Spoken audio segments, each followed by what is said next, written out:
So we come to the first light welter boxing history. So the light welter and junior welterweight class had its first champion with Pinky Mitchell. He was elected by the readers of a boxing magazine called The Boxing Blade, which was publicised in Minneapolis, shall I say. Since the owner of Boxing Blade was Mike Collins, and he was also the manager of the outcome of the poll, which astonished nobody. He was the manager of the outcome of the poll that was done at the time. So Mitchell lost his title at his first defence. Subsequently, he won only 3 of his remaining 35 fights. The other 32 he didn't. Controversially, the new division weight limit of £140, which is today the light welterweight division. The New York Commission withdrew recognition in 1930, and the British Border Control would not even accept our own Jack the Kid Berg as the world champion, the Whitechapel Windmill, when he beat Mushy Callaghan at Albert Hall in 1930. So wouldn't even accept that, the British Board of Control. So the category fell out of favour in 1935. And in 1935, when Barney Ross opted to defend his welterweight title instead, that's when it fell out of favour. So there was a sporadic, unsuccessful efforts to revive it before Carlos Ortiz at last got it up and running in 1959. At first, the weight was accepted only by the NBA, which is now the WBA, but the WBC set up their own champion in 1968. So, we're going to go from the beginning anyway. September the 21st, 1926, Mushy Callaghan, like we said, wins on points over the elected champion, Pinky Mitchell from the US. 10 rounds point decision in Vernon. That was for the NBA title. Then January the 22nd, 1926, Mushy Callaghan wins by a KO in the second round against Charlie Pitts from the US, from Australia, in Los Angeles, California.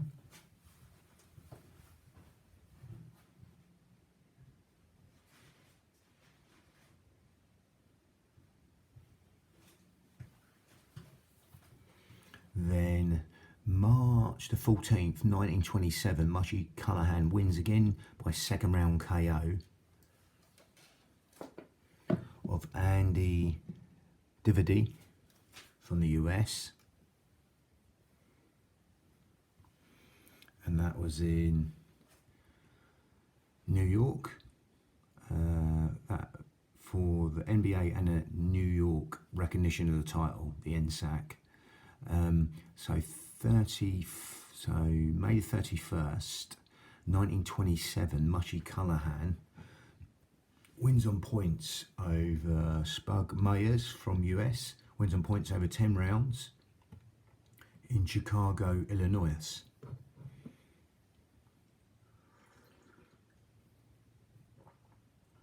Then May the 28th, 1929, Mushy Callaghan wins by KO against Fred Mahan from the US. Mushy Callaghan wins by KO in the third round against Fred Mahan from the US in Los Angeles, California. January the 1st, 1930, the New York Commission decided to not recognise the so-called junior weight class. And then the 30th of January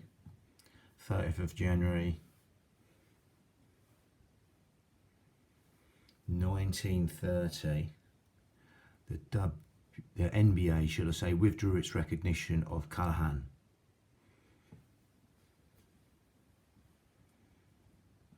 After signing to defend the title in London.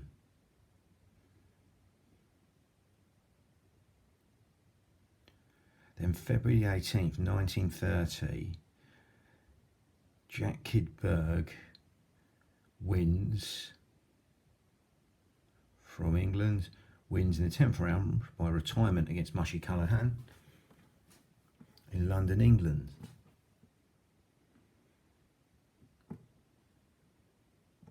Then August the 30th, sorry, April the 4th, April the 4th, 1930, Jack Kidberg wins on points over 10 rounds against Joe Glick, G-L, yes, a Glick from the US in New York. Then May the 29th, 1930, Jack Kidberg wins in the 4th round against Al Delmont from the US in Newark, New Jersey. Then June the 12th, 1930, Jack Kidberg wins on points over 10 rounds on points over Herman Perlick from the US in New York. August the 7th, 1930, Jack Kidberg wins in the 10th, but wins on points over 10 rounds against Kid Chocolate from Cuba in New York.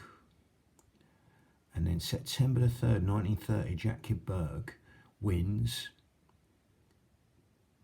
over 10 rounds on points against Buster Brown from the US in New York, New Jersey. Sorry, Newark, should I say, not York, Newark, New Jersey.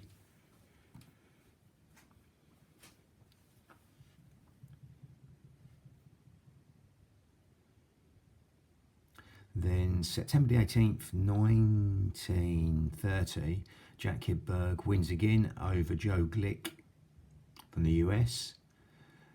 A points decision, 10 rounds. There all seem to be 10 rounds, these ones. That was in Long Island. Then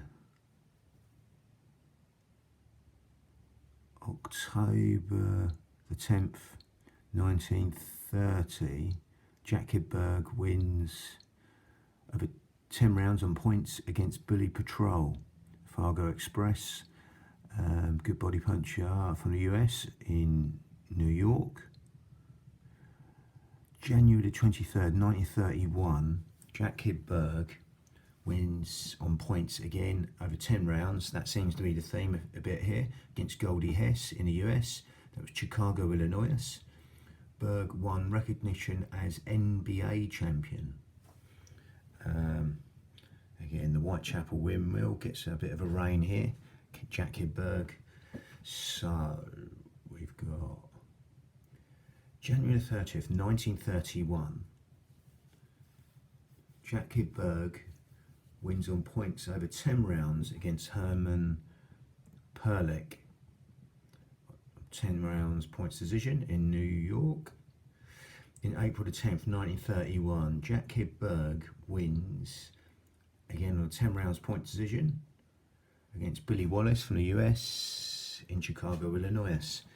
It was billed as a lightweight title defense by Canzoneri, but both were, so we've got a Canzoneri where he beat Jack Kidberg, but it was billed as a lightweight title defense by Berg. But as both were within the light welter limit, that title was automatically at stake. The light welter. So Berg refused to accept this and continued to build himself as the champion, even though the Ring magazine supported his claim. So basically, he gets beat by Tony Canzoneri. So that's April the 24th, 1931. Tony Canzoneri wins in the third round by KO against Jack Kidberg. That's in Chicago, Illinois. That was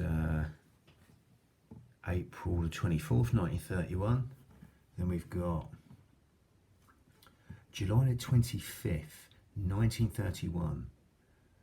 Tony Canzoneri wins on points over 10 rounds against Herman Perlich. That was in New Haven. New Haven, US, United States. July 13th, 1931, Tony Canzoneri wins on points over 10 rounds against Cecil Payne from the US. That was in Los Angeles, California. Then September the 10th, 1931, Tony Canzoneri wins, this time on 15 rounds over points against Jack Kidberg in New York. Billed as the lightweight title defence, that was. But again, a bit of, I imagine they're in between there. October 29th, 1931, Tony Canzoneri wins on points over 10 rounds against Philly Griffin from the US in Newark, New Jersey. Then November the 20th, 1931, Tony Canzoneri wins on points over 15 rounds against Kid Chocolate from Cuba in New York. That was billed as a lightweight title defence also, so a bit of, a bit in between here. So, January 18th, 1932, Johnny Jadick from the US wins on points over 10 rounds against Tony Canzoneri in Philadelphia.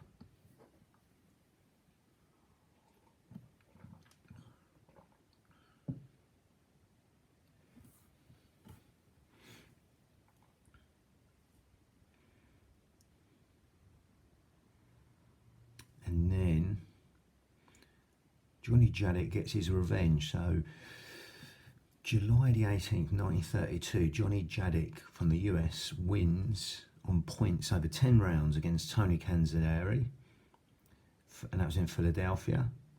Then September the 20th, 1932, the NBA withdrew its recognition from the title. So,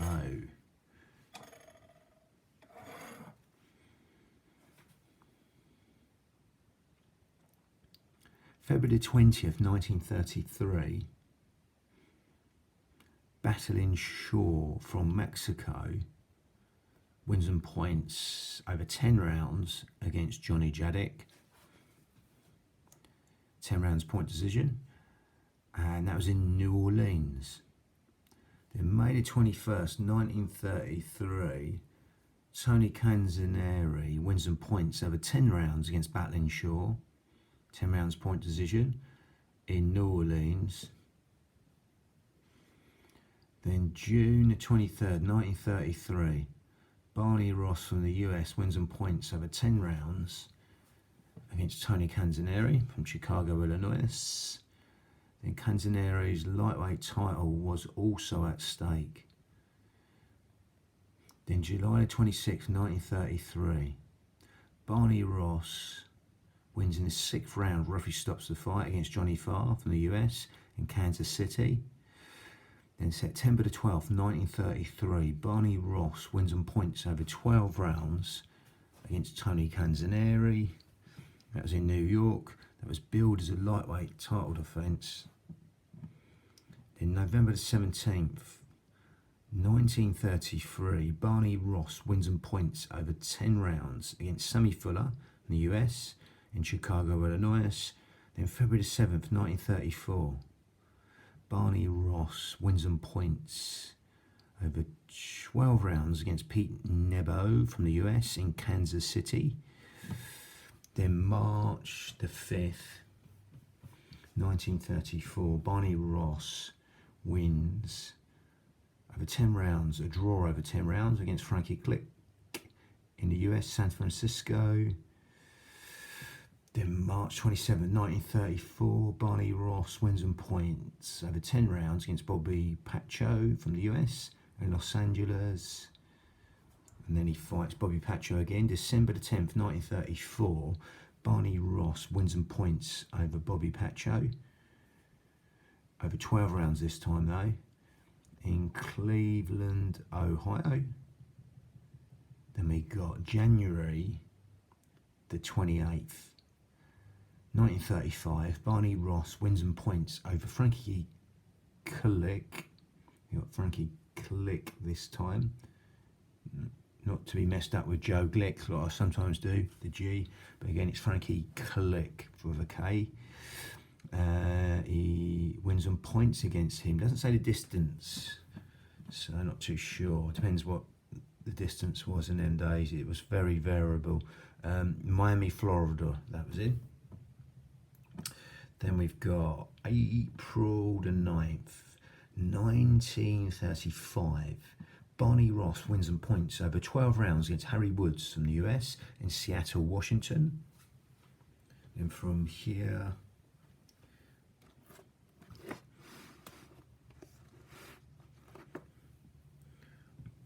we got June 1935.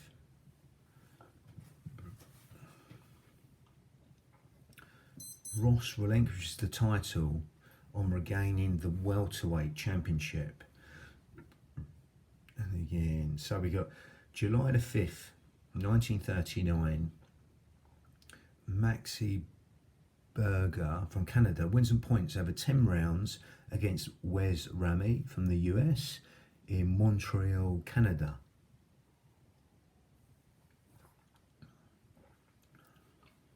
So he was recognised in Canada as being for the vacant title which Berger never defended.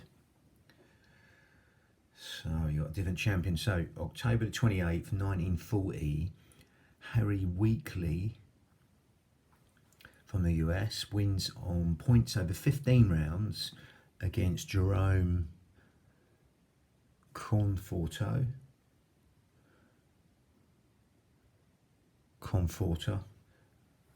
from the US in New Orleans. So June the 27th, 1941, Harry Weekley wins on points over 10 rounds against Carmelo Fennoy from the US in Birmingham, Alabama. So July 28th, 1941, Harry Weekley wins on points over 15 rounds against Baby Brees from the US in New Orleans. And then October the 20th, 1941, Harry Weekley wins by KO in the 5th round against Irvin Berlier from the US in New Orleans. The title fell into disuse when Weekley joined the army and was not contested again until Massachusetts Commission approved of the first Tippy Larkin v Willie Joyce fight in New York. Commission agreed to recognise the second fight as involving the world title. So here's both the fights. April the 29th. April the 29th, 1946, Tippy Larkin wins on points over 12 rounds against Willie Joyce in Boston, Massachusetts. Then we got September the 13th, 1946, Tippy Larkin wins on points over 12 rounds against Willie Joyce in New York this time. The New York and Massachusetts Massachusetts Commission withdrew its recognition from Tippy Larkin in June 1947 after his fourth round knockout by lightweight champion Ike Williams. And the fight was not reviewed again until 1959. Quite a big gap there. And again, there's a gap like that in the super feather somewhere, but again, I digress.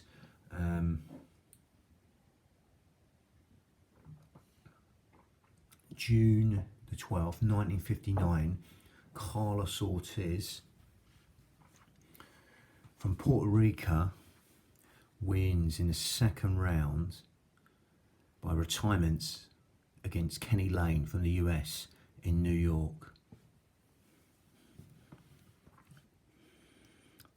And then February the 4th, 1960, Carlos Ortiz wins by 10th round KO against Basilin Torres from Mexico in Los Angeles. Then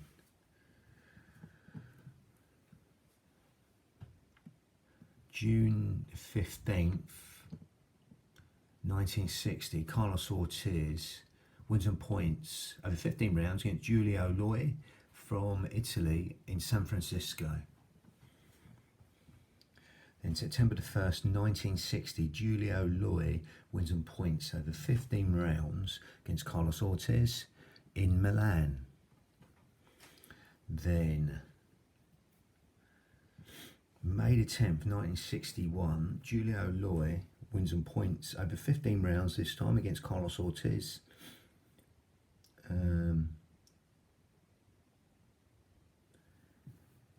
Carlos Ortiz, and that was in Milan, again, both in Milan, them fights.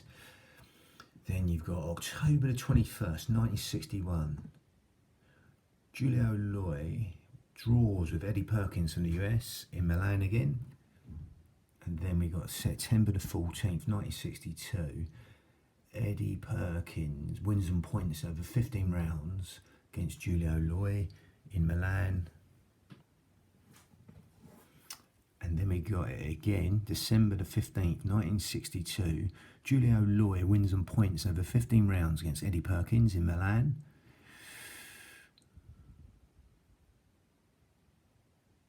Eddie Perkins beats December the 14th, Giulio Loi. Then he comes back. A lot of fights, the same people there. December the 15th, 1962. Giulio Loi wins on points over 15 rounds against Eddie Perkins in Milan.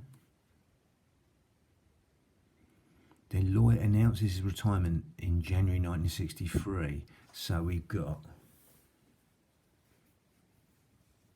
May 21st, 1963, Robert Cruz wins by KO.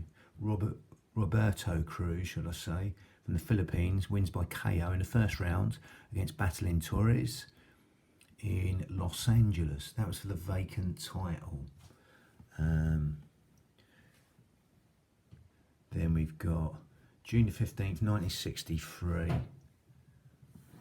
Eddie Perkins comes again, and he wins on points over 15 rounds against Roberto Cruz.